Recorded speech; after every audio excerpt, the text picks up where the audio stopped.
दोस्तों नमस्कार। आपने नाम सुना होगा मोहम्मद बिन कासिम का।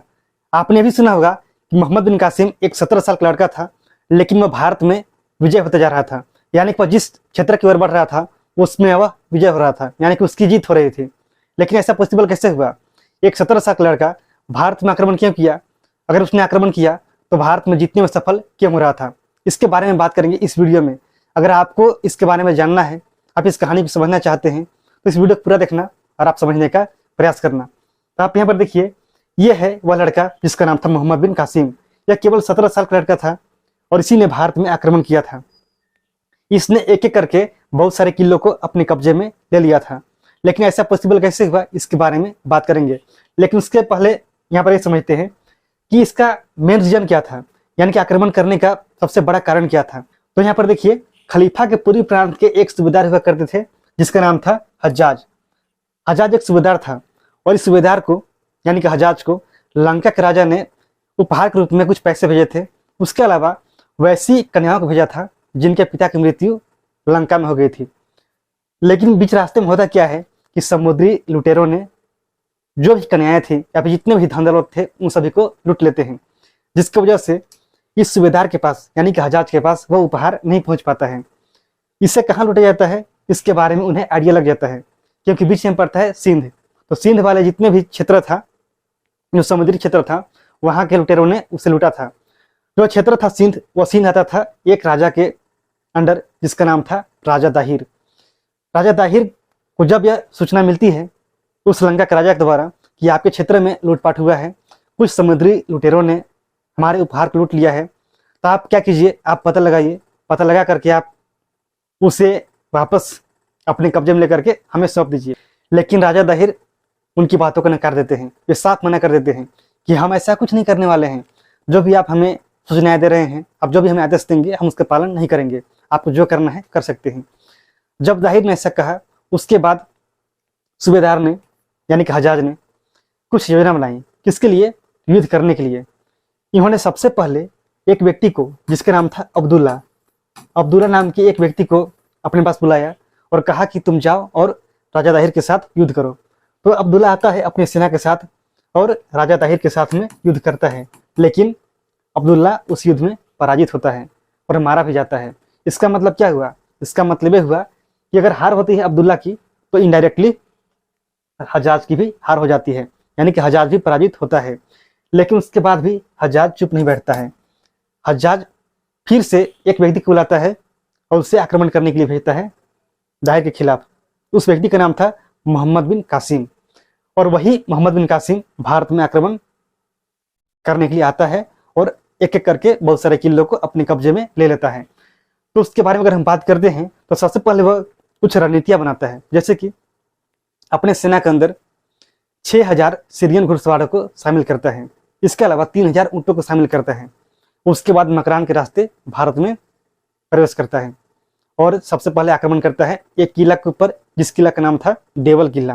यानी कि सबसे पहले वह देवल विजय करता है।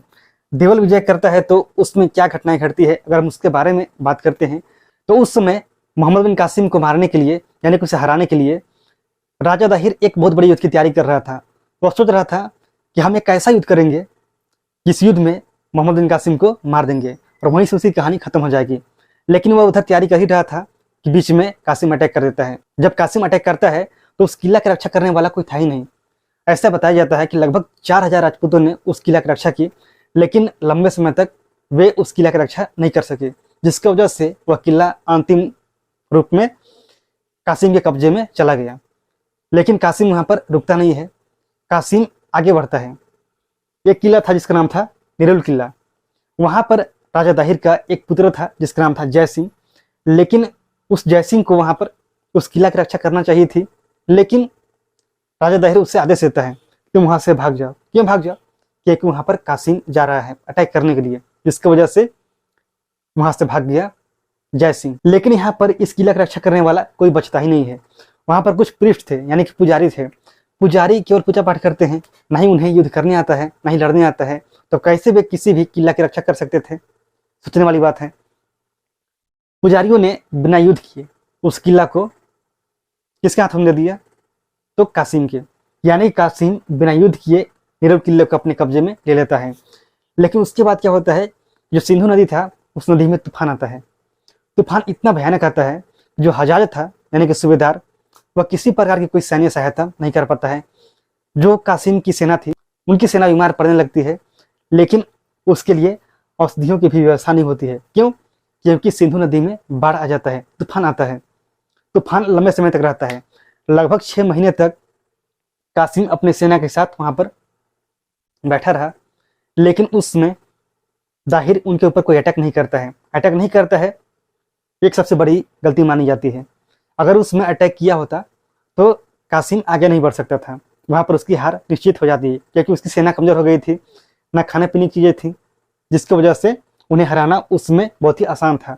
लेकिन फ्यूचरिस्टिक ना होने की वजह से दाहिर उसके ऊपर कोई अटैक नहीं करता है। जब कोई अटैक नहीं किया तो वह फिर से आगे बढ़ता है, क्योंकि उन्हें बाद में जब बाढ़ कम होता है उसके बाद सैन्य सहायता मिलनी शुरू हो जाती है, वह आगे बढ़ता है, युद्ध करता है, राबर का युद्ध। उसमें दाहिर की एक पत्नी थी जिसका नाम था रानी बाई। रानी बाई अपने पति के साथ इस युद्ध में लड़ती है, लेकिन उसमें वह देखती है कि दाहिर की मृत्यु हो जाती है उस युद्ध में। उसके बाद काफी लंबे समय के बाद वह सोचती है कि अब हमारा भी इस युद्ध में ज़्यादा लंबे समय तक लड़ना पॉसिबल नहीं है, जिसकी वजह से वह खुद को सतीत्व की प्राप्ति कर लेती है, यानी कि वहां पर उसका भी अंत हो जाता है। लेकिन उस युद्ध में दाहिर का पुत्र भी था जिसका नाम था जय सिंह। जय सिंह युद्ध तो करता है, लेकिन बीच में भाग जाता है। भाग कर वह चला जाता है ब्राह्मणवाद, तो उसके पीछे कासिम भी चला जाता है ब्राह्मणवाद। तो इनके बीच में एक युद्ध होता है जिसका नाम है ब्राह्मणवाद का युद्ध।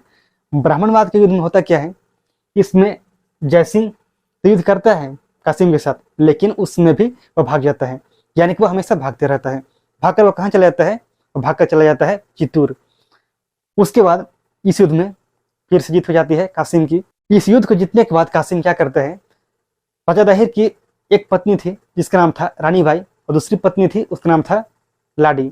लाडी की 2 पुत्रियां थी, एक का नाम था सूर्य देवी, दूसरे का नाम था परमाल देवी।